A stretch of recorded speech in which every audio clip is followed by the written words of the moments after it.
Hey guys, and welcome to another video. And today we are headed into a cold Canadian winter. I thought I'd show you exactly what I've learned over the years to seal up my garage from drafts, water, bugs, rodents. If you're a new homeowner, I suggest to do these things before it gets crowded. And trust me, it gets crowded really fast. So guys, let's get sealing.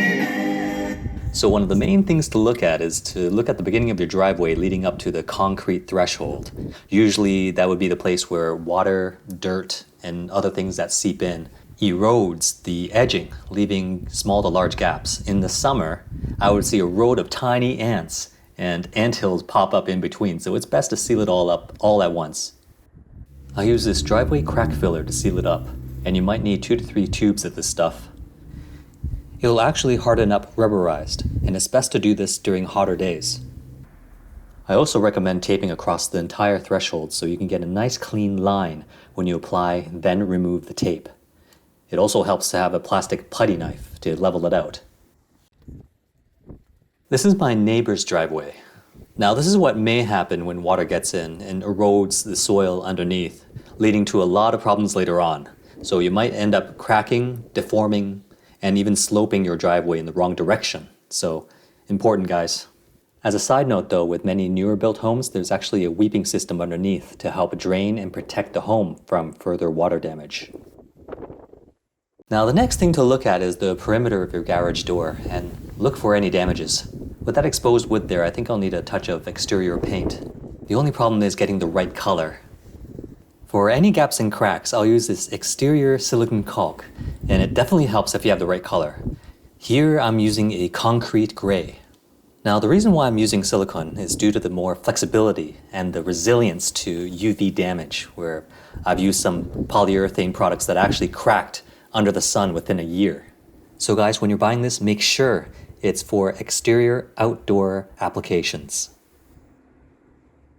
So I also had a hairline crack on my garage floor, which I widened with an angle grinder and applied the same exterior silicone caulk. I actually had to redo this because last year I used a cheap concrete crack filler, which itself completely cracked. With our Canadian freeze and thaw cycles, cracks usually expand, so you want to use something more flexible. The focus is to keep further ice melt out. Now if you have a new home, you may want to wait till things settle before you fix it permanently with something like an epoxy solution. It's also a good idea to seal the inside perimeter of the floor. I used a non-sag polyurethane caulk, but you could also use the same exterior silicone caulk. But this helps keep the spiders, bugs, centipedes at a minimal from crawling up from the ground. I did this exactly for my entire basement too, which also helps mitigate some of the radon gas from seeping into the house. Make sure you vacuum around before you do this, as dust and dirt will hinder your progress.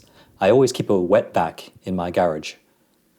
And you'll be on your hands and knees most of the time, so consider getting a pair of knee pads. I also recommend getting a battery-powered caulk gun.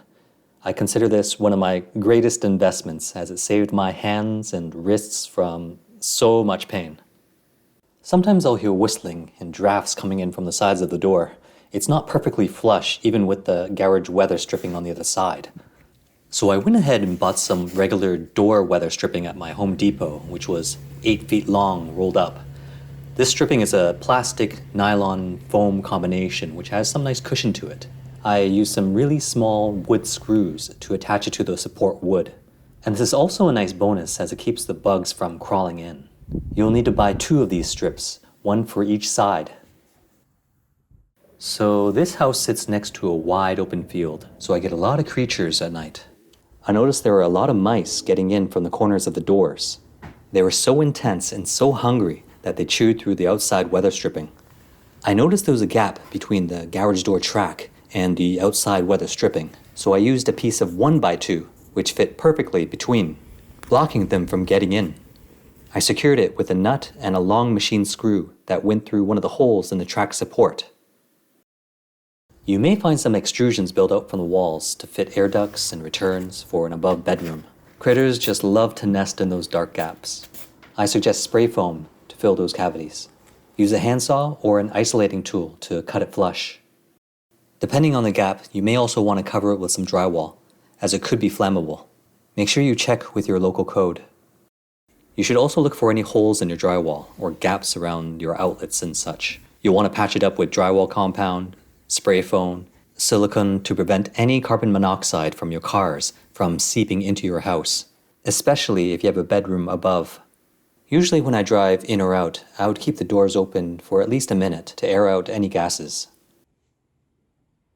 Finally, the door entrance to your garage may need to be sealed correctly, even though it looks like it's completely closed.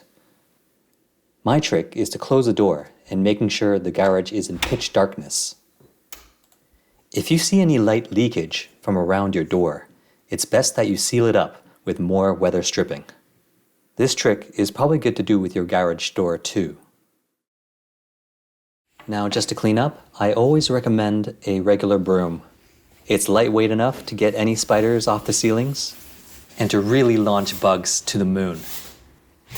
I also recommend a plastic bristled broom, as it helps remove dirt from the floor really well. And to top it all off, I recommend getting the most powerful battery-powered leaf blower that you can get. Trust me on this, guys, you're going to use this so many times to clean everything out. So, my friends, hope you really found this video useful.